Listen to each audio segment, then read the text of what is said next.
Hi guys, James at RampantLionReviews again for you today with another beer review. For this one we've got a beer that should be really quite interesting. So this one is half English and half Basque. So for this review we are going to go to Huddersfield in Yorkshire in England, but also Donostia in the Basque country over in Spain. So it should be a really interesting beer, this one. So the English half is Magic Rock Brewing and the Basque half is Basqueland Brewing Project. This beer is called Brother Chucker. It's an IPA and it comes in, I believe, at 6.7% ABV. So it should be really nice. I always enjoy these big kind of tall boy cans that you get from Magic Rock. From what I understand as well, there is a beer that's called Chucker Pale Ale as well. So this one is the bigger brother of that, and it was two collaborations that these guys did together, both of which are supposed to be pretty nice. So definitely looking forward to trying this one. My experiences with both breweries before has been pretty positive, so I'm sure it will be quite nice, and I hope you guys enjoy my take on this one. So anyway, as is usual with my reviews then, I'll tell you a little bit about the brewery. If you want to get straight to the tasting, just fast forward. All the usual links are in the description below. That's the brewery website, it's the link to my other reviews that I've done both from Magic Rock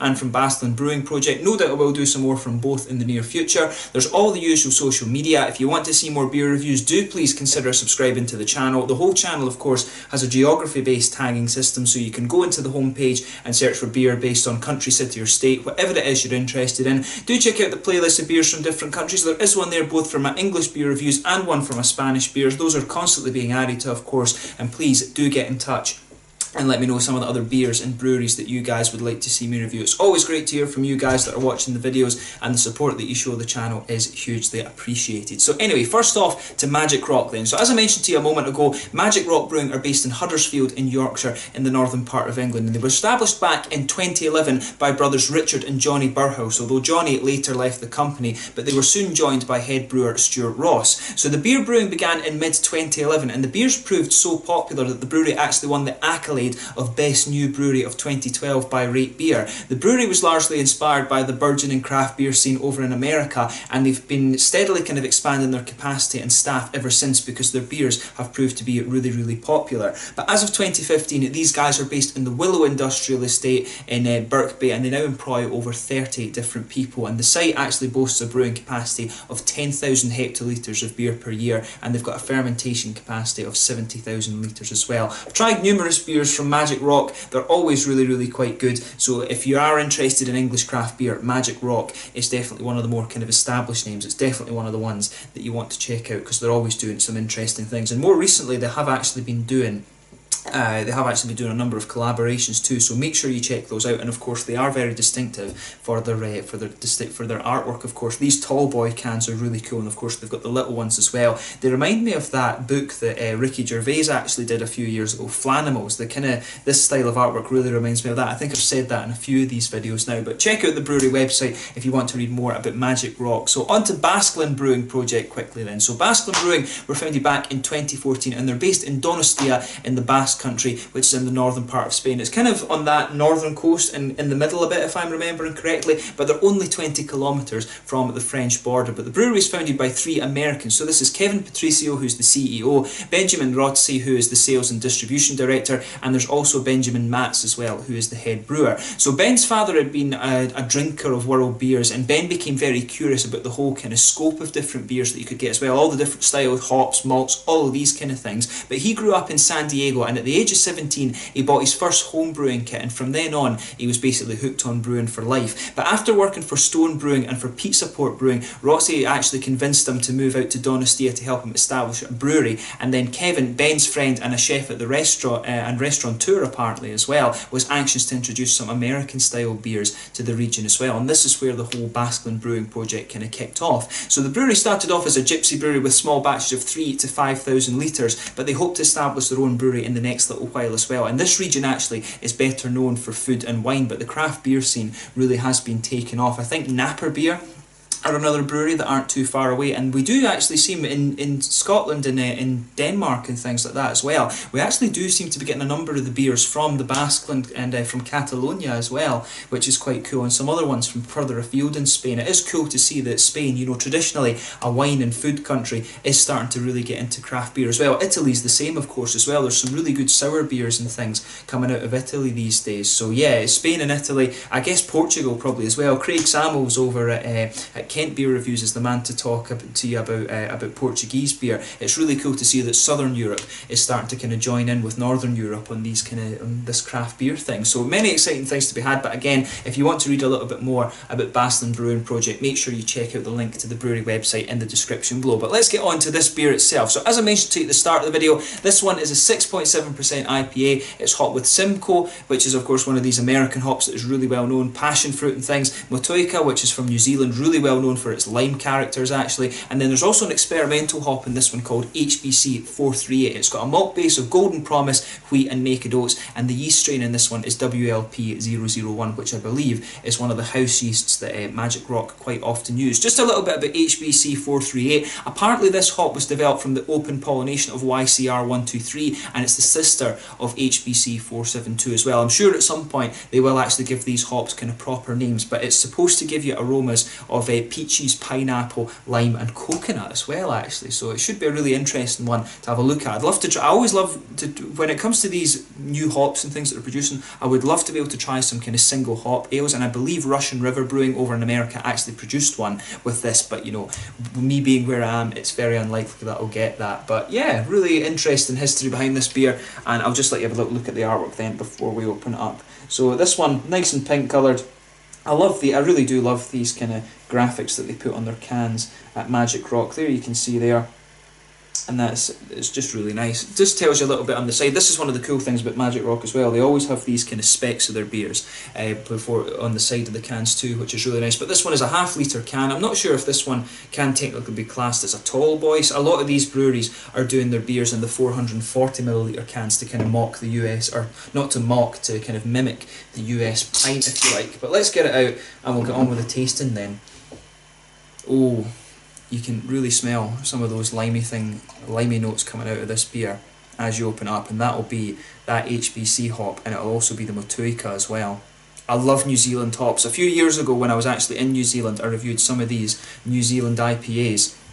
And you know, the standard of hops and things that you can get over there, Riwaka, Motueka, all of these other ones, Green Bullet and things like that. There's some really cracking fruity hops from New Zealand. And I tell you something, you do get a big waft of tropical fruit as this beer comes out. It really, one of the things I would say about Magic Rock is their beers do have quite a distinctive note to them. They do, in my experience, quite like to give you quite a spicy, floral aromatic quality to their beers, and you can definitely pick that up with this one. So as you can see, and as you would expect from an IPA, it's come out a really nice kind of almost hazy kind of yellowy orange colour, this one. It's not quite blood orange or anything like that. There was a half finger of a frothy white head on this one. It's just faded away to be a very thin foamy layer, some big bubbles sticking towards the side of the glass and quite a few little ones just going up towards the bottom of that head there. But overall, you know, it does look really quite nice. Pretty much what you'd expect from an IPA. I'm not sure if you would consider this one a New England IPA because it does have oats in the malt base, but I'm sure we can maybe get a little bit of a notion on that when we have a taste of it. But for the moment, let's take a closer look at the aroma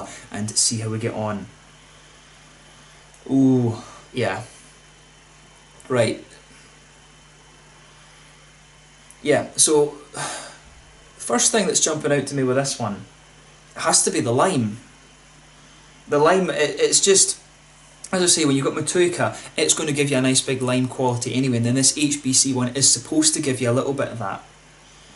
And you can definitely pick that up. The passion fruit's really obvious as well. That's the Simcoe, but the passion fruit, if you like, isn't quite as pungent, if that makes sense. Passion fruit's a little bit more juicy in this one. I always find passion fruit and grapefruit tend to be, to me, they just come across as a little bit darker, whereas the lime is a little bit sharper. Everyone's nose can be a little bit different, of course, and everyone's palate is a little bit different.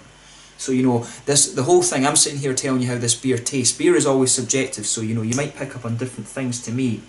This is me just kind of saying what I kind of pick up. But yeah, lime and passion fruit with this one, quite prominent. There's maybe a little bit of a kind of pineapple-y note to it as well. I can definitely pick up a little bit of pineapple. I'm not sure about peaches though. As I say, when that HBC, you're supposed to get a little bit of peach out of it. But I'm not quite picking up that. Maybe the lime and the kind of, I think the lime is quite prominent in this one, so maybe that's just suppressing that a little bit. And to be honest, when you take it in a little bit more deeply, it's interesting because that's when you start to get the kind of oaty. I always find oats just smell that little bit sweet.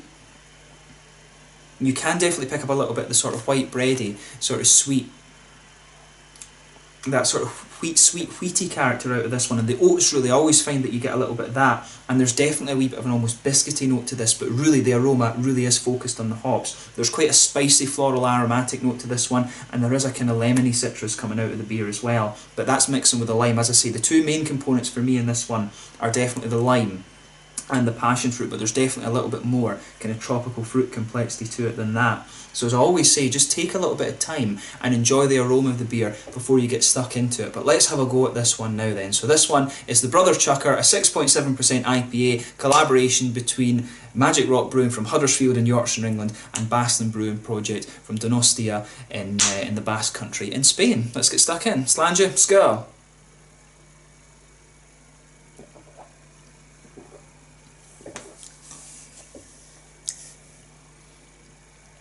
Yeah, that's quite a nice one actually. My first impression of it is it comes in quite strong and then it just smooths out, and it's actually got quite a wet mouth feel on the back end of it, which is kind of interesting.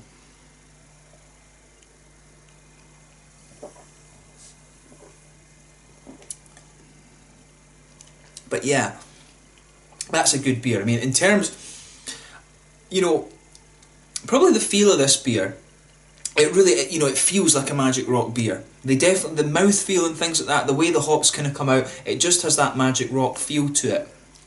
But then, from what I remember, the Basqueland beer that I had, it did have a good bit of bitterness up front as well, but then it just smoothed out and it had a bit more of that kind of juicy quality. You can pick up a little bit of that in this one, but it smooths out and it has that kind of crisp, refreshing sort of feel to it that you'd expect of a beer from Southern Europe. I've always found that when it comes to, like, I've had a couple of Mexican craft beers as well, and a couple of the Spanish and Italian ones. They do, Italian beers mainly are sour beers right enough, but when it comes to the Spanish beers, they've always just got that little bit of a juicy quality that, and a kind of crispness that makes them refreshing. And of course, that's what you should expect when it comes to hot countries like that. Latin America, of course, can be roasting, and Spain, I'm sure, as well.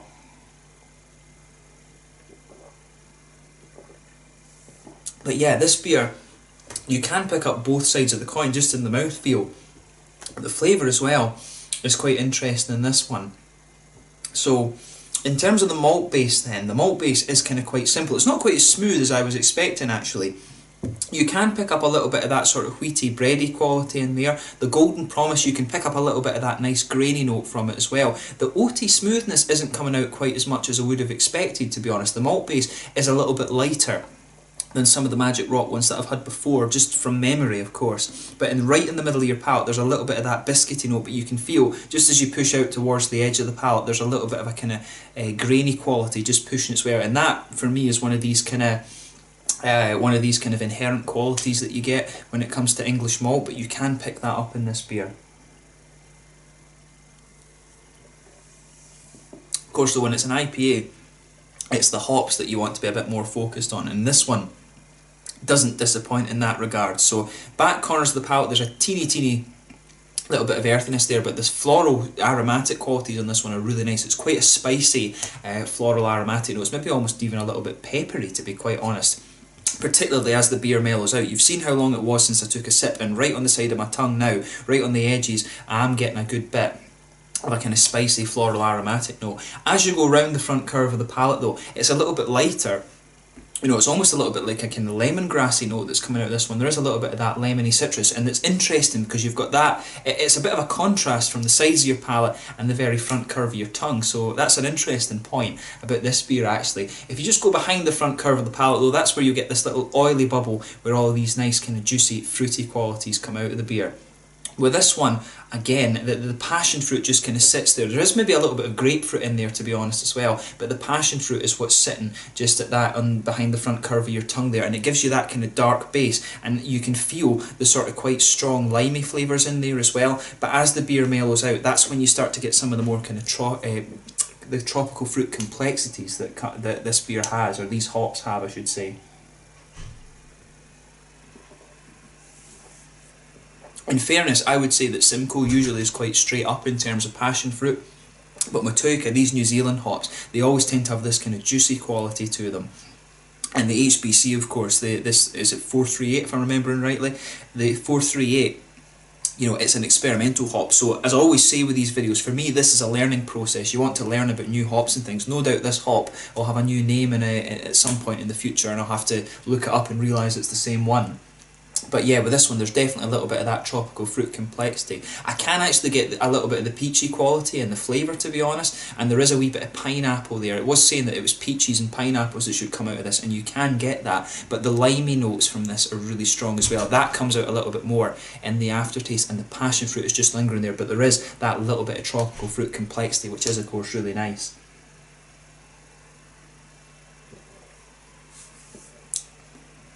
Yeah. It's a nice beer, this. I mean, is it the best one that I've had from Magic Rock? I'm not quite sure, because they all tend to be really good quality, and it's been a long while since I've drunk one. Basqueland Brewing project, as I say, I think I've only tried one beer involving them, and maybe another collaboration, I can't quite remember. In fact, no, sorry, that was Lager and Napa beer that I tried that one from.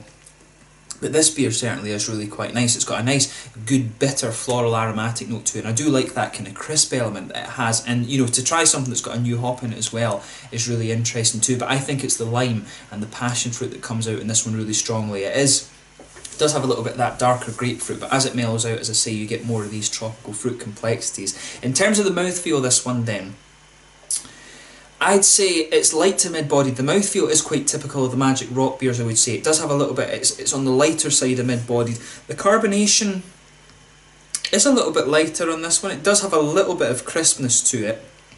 It does have a little bit of an attack. In this mouthfeel, I'd say it leans more towards the wet side of things. There's a tiny little bit of oily quality, but for me, it's more a wet mouthfeel that this one has. There's a good hoppy bitterness to it. Like I say, the interesting point about the hops in this one is the lemongrass around the front curve of the palate, and then that spicy floral aromatic note that you have. There's a good bit of juicy fruit in there, but it does have a little bit of darkness. The passion fruit and the lime kind of fighting for the limelight, if you like, pardon the pun.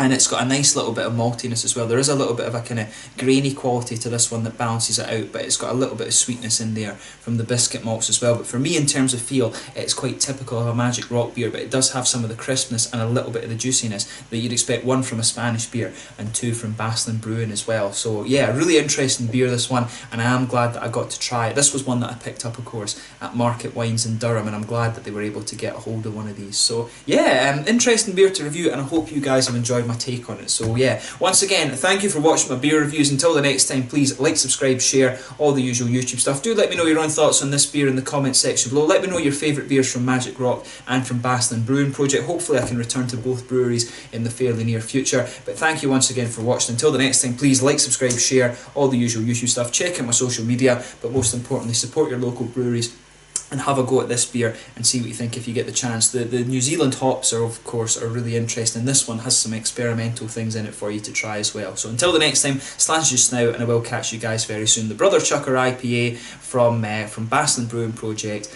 and Magic Rock in England. If you like lime flavours and you like passion fruit, this one is going to be right up your alley. Cheers.